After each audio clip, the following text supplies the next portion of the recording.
Ditya untuk bareng-bareng di sini. Kita akan langsung menjawab pertanyaan. Oh iya, pertanyaan adanya di sini ya. Oke. Ya, pertanyaan yang pertama dari Imah Triyuga untuk Pak Yoga katanya.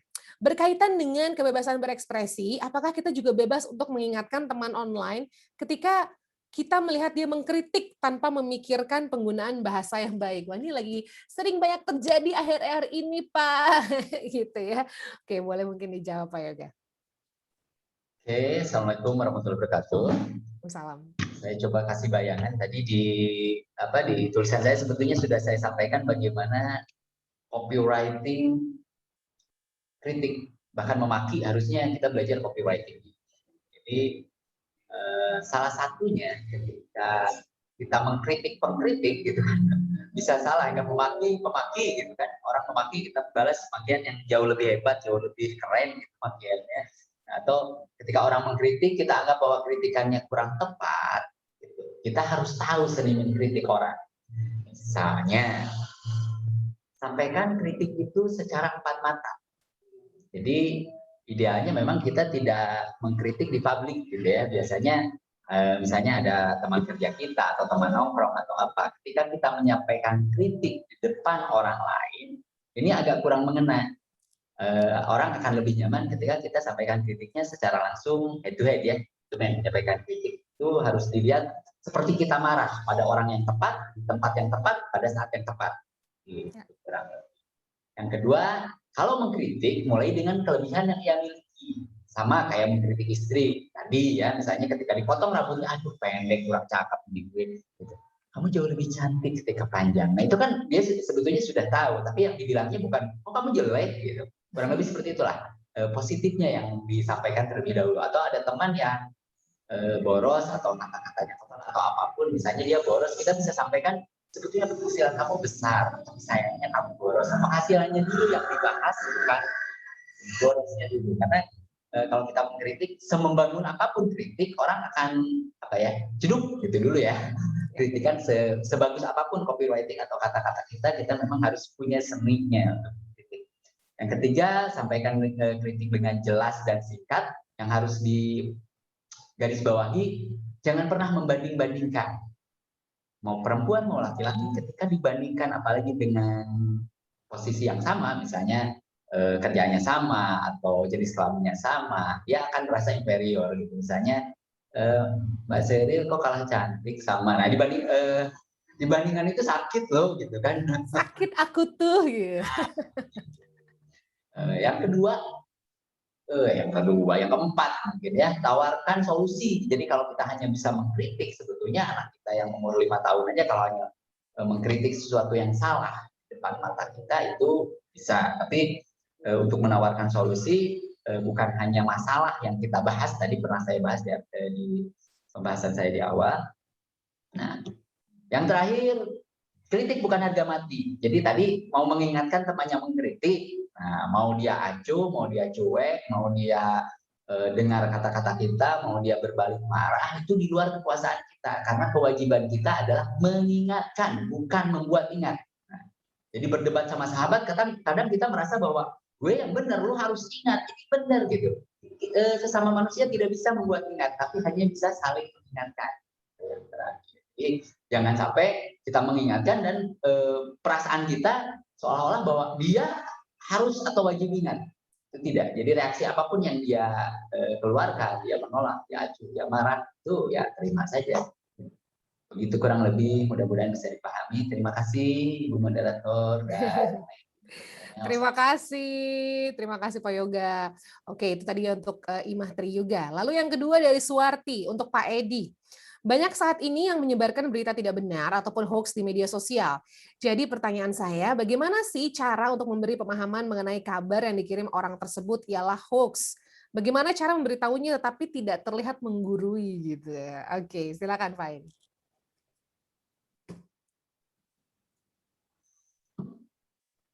Pak Edi, masih bergabung bersama kami?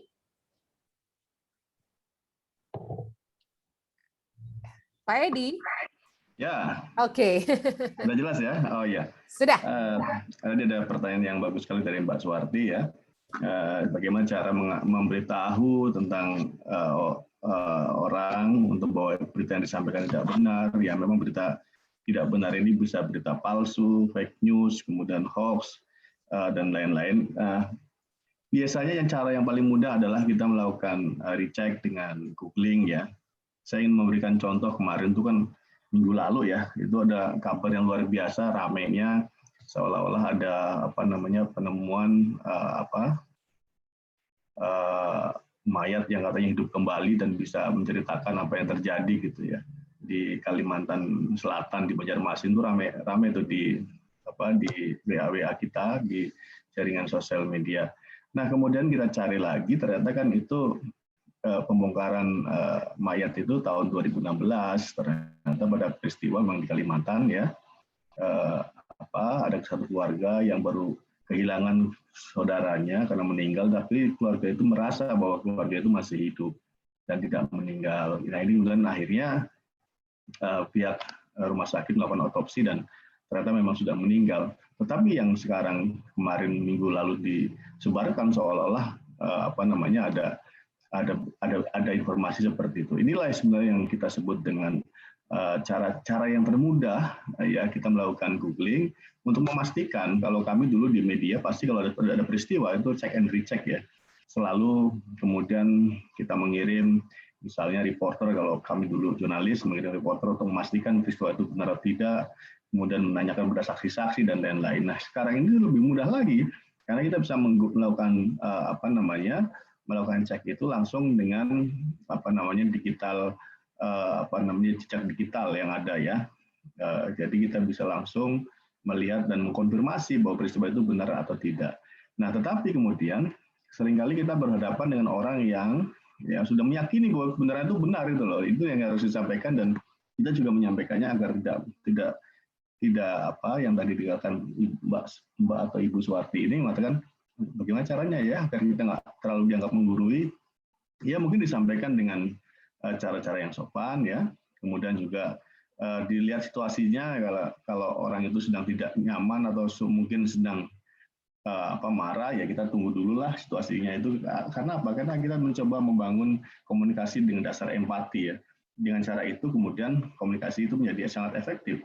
Nah cara-cara tidak menggurui itu misalnya dengan menyampaikan, Bu atau Bapak ini loh ada infonya ternyata begini loh, nggak seperti yang tadi disampaikan oleh Ibu. Caranya dengan apa? Mungkin kalau di media sosial dengan lebih efektif sih melakukan japri ya, melakukan japri agar tidak merasa tersinggung di kelompok komunitasnya atau grup-grup sosial medianya ya. Jadi japri info yang Anda sampaikan tadi mungkin kurang tepat loh, yang benar ini saya seperti itu.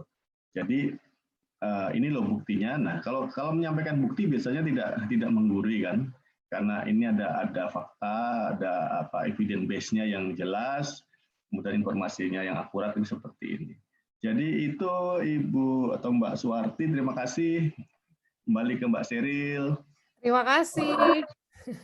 Terima kasih banyak. Baik, itu dia ya tadi pertanyaan yang kedua dari Suwarti, Ibu Suwarti untuk Pak Edi. Lalu kita akan masuk ke pertanyaan yang ketiga dari Sakinah R. Purwantari. Nah ini pertanyaan untuk Pak Reza nih. Tadi tertulis bahwa bahwa sebagai pengguna gadget kita harus cakap, produktif, dan bertanggung jawab. Saat kita ingin produktif membuat konten untuk mengekspresikan ide dan berinformasi bagi orang lain, kemudian mendapat hate speech dari orang yang melihat konten kita. Nah, apa hal yang sebaiknya kita lakukan? Oke, silakan Pak Reza. Baik, Mbak Sheryl, terima kasih atas waktunya. Terima kasih juga untuk Mbak Sakinah ya atas pertanyaannya. Tadi sebenarnya banyak hal yang sudah menarik sebenarnya bisa kita jadikan pelajaran ya, yang sudah dijelaskan oleh Kang Yoga, oleh Pak Edi. Nah, terkait pertanyaan Mbak Sakinah tadi, sebetulnya menurut saya sih sebetulnya sederhananya adalah kalau saya berprinsip bahwa kita ini tidak seperti yang tadi saya sampaikan di materi ya, bahwa kita itu sebetulnya tidak bisa mengontrol orang lain untuk melakukan A, B, C gitu ya, tetapi kita bisa mengontrol diri kita gitu untuk melakukan sesuatu atau tidak melakukan sesuatu. Nah, berkaitan dengan apa yang akan kita lakukan di media sosial kita, tentu kita bisa mengontrol apa yang mau kita lakukan gitu kan. Pastikan apa yang kita lakukan, apa yang kita produksi, apa yang kita unggah begitu ya, apa yang kita ucapkan semuanya tentu namanya semuanya mengikutilah satu standar yang bisa kita pegang sama-sama, yaitu apa? Yaitu tata nilai atau norma-norma yang kita miliki, norma sosial begitu ya, norma adat atau bahkan norma hukum karena kita tinggal di negara hukum yaitu Indonesia. Nah, bagaimana kalau misalnya ada orang lain yang melakukan atau memberikan hate speech kepada kita gitu? Pertama tadi kita memang tidak bisa mengontrol gitu orang lain itu untuk jangan dong gitu, jangan hate speech. Kalau orang lain sudah gak suka gitu kan, apapun caranya ya pasti tetap yang kita lakukan selalu terlihat buruk begitu kan. Nah, jadi sebetulnya begini, kalau selama itu tidak mengganggu begitu ya, sampai tidak apalagi mengarah pada tadi seperti yang dijelaskan Mas Adit ya, mengarah pada cyberbullying yang kemudian mengakibatkan kita misalnya terdampak gitu ya, terdampak kesehatan mental kita terdampak gitu ya, mental breakdown begitu ya. Nah, kalau misalnya tidak sampai mengarah ke sana, selama kita oke-oke aja, baik menurut saya diabaikan dan lain sebagainya begitu ya, karena tidak bisa mengontrol. Mau seperti tadi Mas Kang Yoga bilang, kalau kita bilang sama orang tersebut, kamu nggak boleh gini loh gitu, kamu nggak boleh hate speech, kamu mau bilang berkali-kali pun kalau orang yang suka senang hate speech ya nggak bisa. Jadi kita yang bisa mengontrol diri kita. Ya udah, pertama kita bisa abaikan kalau selama tidak mengganggu. Kalau tidak misalnya berarti kita bisa melakukan hal yang lain. Kalau misalnya ke ranah-ranah yang kemudian sudah masuk ke dalam pelanggaran ya, apalagi pelanggaran hukum, kita juga punya payung hukum kok. Kalau sudah pada pencemaran nama baik gitu ya, sudah pada fitnah dan lain sebagainya, kita bisa membawa ke ranah hukum. Atau misalnya kita merasa ya udah saya lebih merasa nyaman kalau tidak melihat orang itu untuk hate speech lagi, ya udah seperti Kak Ones tadi ya, blok saja gitu ya, karena itu yang bisa kita lakukan gitu untuk tidak melihat. Karena begini, kita bisa kita sebenarnya bisa saja gitu kan berteman dengan siapapun di dalam kehidupan sehari-hari, tetapi di dalam platform digital gitu kita bisa memilih kok gitu kan untuk berteman dengan siapa, untuk berteman dengan orang-orang yang kemudian unggahannya baik untuk kita gitu kan, bermanfaat, itu pun nggak masalah menurut saya gitu ya. Asal tanamkan dalam diri kita semuanya punya hak. Kita juga jangan baper begitu ya. Saya sama Mbak Sheryl mungkin bisa temenan, bisa akrab banget gitu di luar, bisa nongkrong banget, bisa ngopi bareng begitu ya. Tapi misalnya saya merasa, duh Mbak Sheryl maaf ya, unggahan Instagramnya saya kayaknya nggak masuk dengan saya gitu, saya nggak follow aja deh. Ya kita kan sama-sama bisa menghormati begitu ya, bisa asik di luar tetapi kemudian memilih untuk tidak saling follow. Begitu, jadi kita yang mengontrol Mbak Sheryl, begitulah kurang lebih. Terima kasih. Terima kasih banyak, Pak Reza. Jadi bisa tetap berteman di dunia nyata walaupun kita tidak berteman di dunia maya gitu ya. Karena kenapa lo unfollow gue? Karena ganggu deh postingannya. Tapi ya biasa. Kalau memang akrab harusnya sih nggak apa-apa ya. Betul. Ya, oke. Kita lanjut ke pertanyaan yang selanjutnya dari Rahman untuk Pak Aditya. Bagaimana kita sebagai orang yang lebih tua dan orang Indonesia untuk menyaring budaya dari luar dan melestarikan budaya Indonesia kepada generasi di bawah kita yang sudah mengenal dunia digital sejak dini, sejak batita ya sekarang nih ya. Karena banyak yang belum paham betul tentang kebebasan itu, sebenarnya memiliki batasan-batasan tertentu. Oke, silakan Pak Aditya. Halo. Halo. Intinya gimana caranya kita ngasih tahu ya ke generasi-generasi seterusnya. Generasi muda nih kan udah global, arus informasinya terlalu luas nih gitu kan. Bagaimana nih supaya kita kasih tahu bahwa kebebasannya itu ada batas-batasnya dan supaya nih budaya Indonesia nggak hilang nih derasnya si aliran informasi kebudayaan dari luar. Kalau menurut saya sih gimana cara ngasih taunya adalah kita benar-benar yang kita juga harus mencontohkan gitu, maksudnya hal-hal apa aja yang sebenarnya juga kita harus bisa kasih lihat ke mereka positif dan negatifnya juga, informasi-informasi yang kita dapat secara derasnya itu kita harus juga bisa kasih tahu konsekuensinya, misalkan ini kalau negatif begini loh ke depannya, kalau positif begini ke depannya gitu. Kita tetap informasi itu mungkin nggak bakal bisa diblokir ya, informasi dari dunia luar, dari budaya luar itu mungkin sulit untuk di blok, sulit untuk dibatasin, tapi yang bisa kita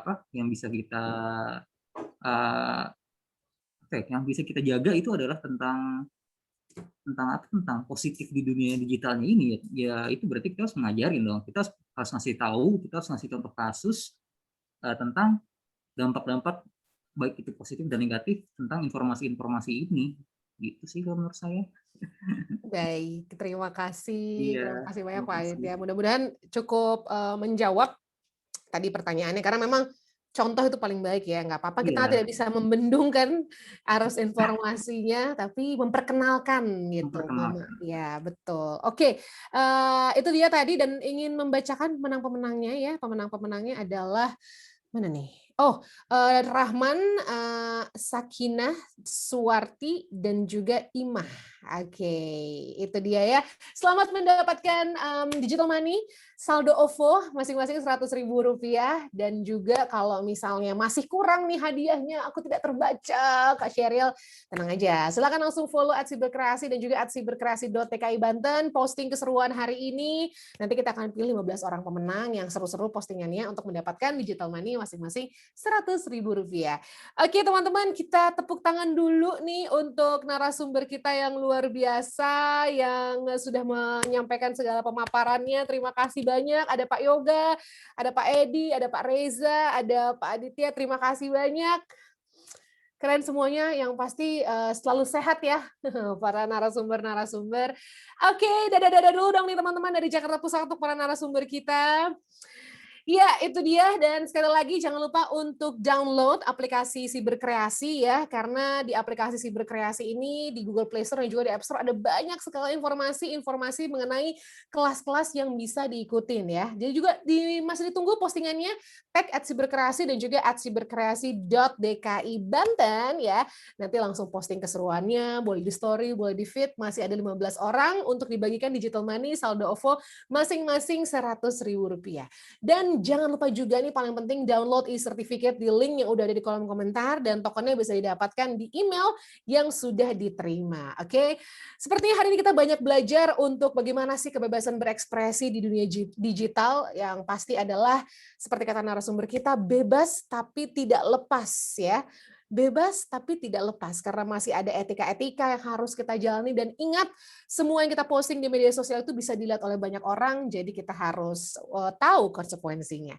Oke, kalau gitu berakhir dulu sesi kita pada hari ini. Terima kasih banyak teman-teman yang sudah bergabung. Mohon maaf apabila ada salah-salah kata. Wassalamualaikum warahmatullahi wabarakatuh. Sheryl pamit dulu. Selamat siang. Waalaikumsalam warahmatullahi wabarakatuh.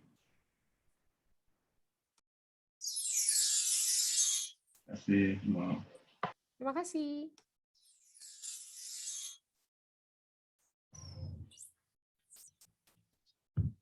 Selamat datang di Indonesia Makin Cakap Digital, langsung dari 34 provinsi. 14